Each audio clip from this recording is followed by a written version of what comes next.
नमस्कार, आप सबका स्वागत है। आज मैं ईवीएस का पी/क्यू क्वेश्चन कराऊंगा।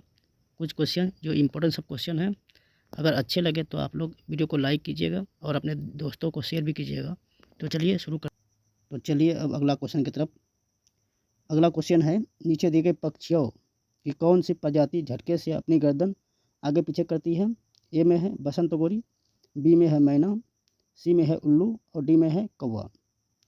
जो गर्दन अपने झटके से आगे पीछे करती है वह पक्षी मैना है।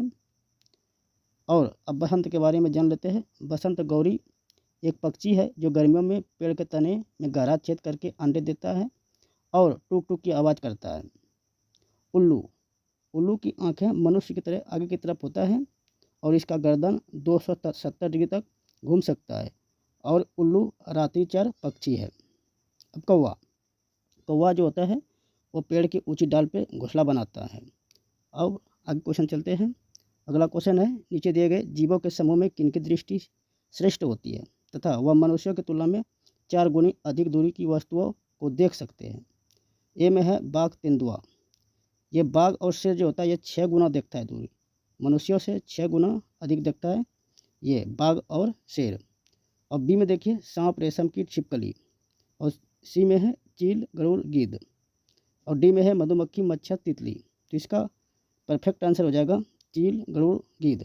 इसका एनसीईआरटी में दिया है चील, बाज, गिद्ध। उसे कोई दिक्कत नहीं है, चील, गरुड़, गिद्ध भी इसका आंसर होगा, सी नंबर। अब अगला क्वेश्चन देखिए।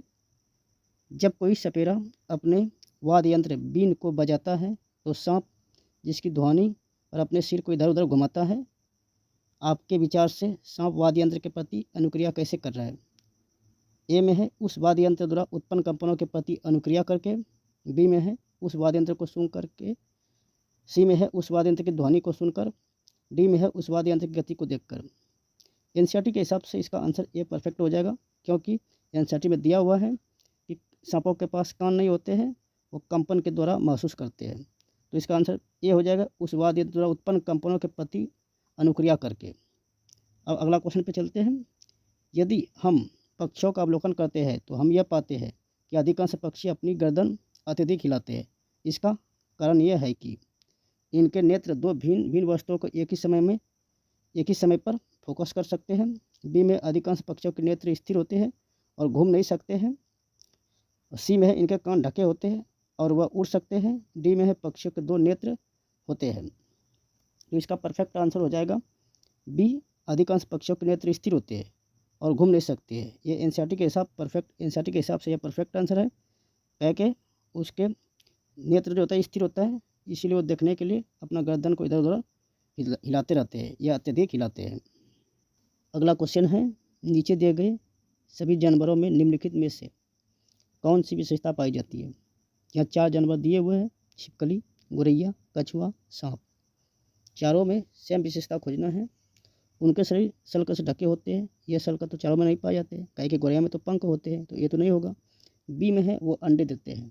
हाँ, छिपकली भी अंडे देते हैं, गोरैया भी, कछुआ भी, सांप भी। ये बी परफेक्ट है, इसका आंसर बी ही होगा। आगे देखिए, वह जहरीले होते हैं। जहरीले तो सांप हो सकते हैं, छिपकली हो सकते हैं, लेकिन गोरैया और कछुआ जहरीले नहीं होते हैं, तो सी गलत है। अब डी देखिए, वह भूमि एवं जल दोनों में रह सकते हैं। गोरैया तो जल में नहीं रहते, तो डी वैसे भी गलत है। तो इसका परफेक्ट आंसर बी ही होगा। अब अगला क्वेश्चन देखिए। निम्नलिखित पक्षियों में से कौन काफ़ी हद तक अपनी गर्दन को पीछे तक घुमा सकते हैं। कौवा ए में है, बी में है कोयल, सी में है मैना, डी में है उल्लू। अपने गर्दन को पीछे तक घुमा सकते हैं वह पक्षी है उल्लू। उल्लू अपने गर्दन को 270 डिग्री तक घुमा सकते हैं।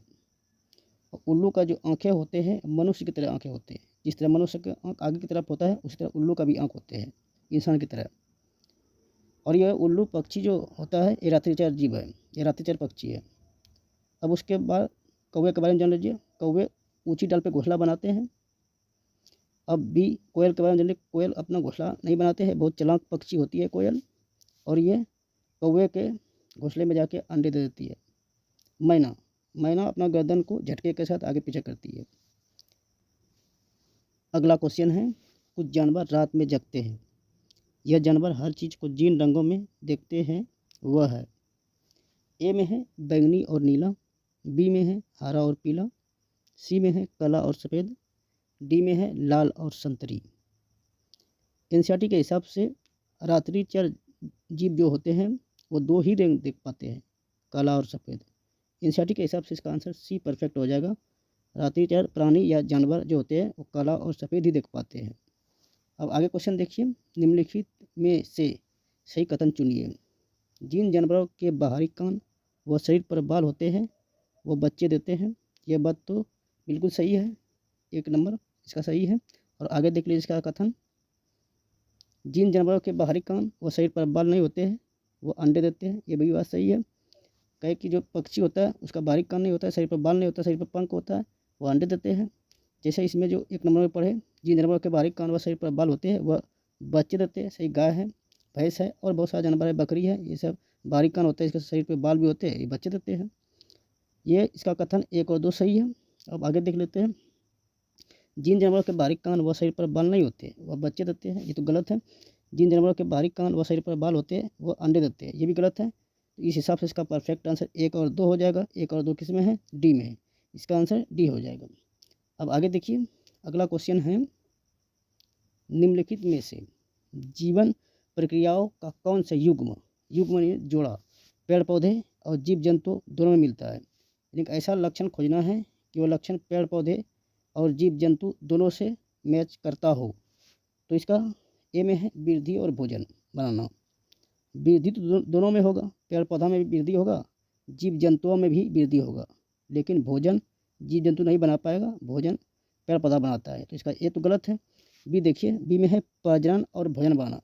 प्रजनन अपने संतति को आगे बढ़ाना, ये तो कर सकता है, दोनों करता है, पेड़ पौधा भी करता है, जीव जंतु भी करता है, लेकिन भोजन जीव जंतु नहीं बनाता है। तो ये भी गलत है, बी नंबर। सी नंबर है प्रजनन और अंकुरन। प्रजनन तो दोनों करेगा, लेकिन अंकुरन नहीं कर सकते दोनों। अंकुरन जीव जंतु करे, अंकुरन पेड़ पौधा करेगा, जीव जंतु नहीं कर सकता है। डी में है वृद्धि और प्रजनन। वृद्धि दोनों में होगा और प्रजनन भी दोनों करेगा, पेड़ पौधा भी जीव जंतु भी। इस हिसाब से इसका परफेक्ट आंसर हो जाएगा डी। अब अगला क्वेश्चन देखिए, निम्नलिखित में से उसे चुनिए जो अपनी मादा की पहचान उसकी गंध से कई किलोमीटर दूर से ही कर लेता है। ये तो एनसीईआरटी का क्वेश्चन है और परफेक्ट क्वेश्चन है, तो सभी जानते हैं इसका आंसर। ये हो जाएगा रेशम का कीड़ा।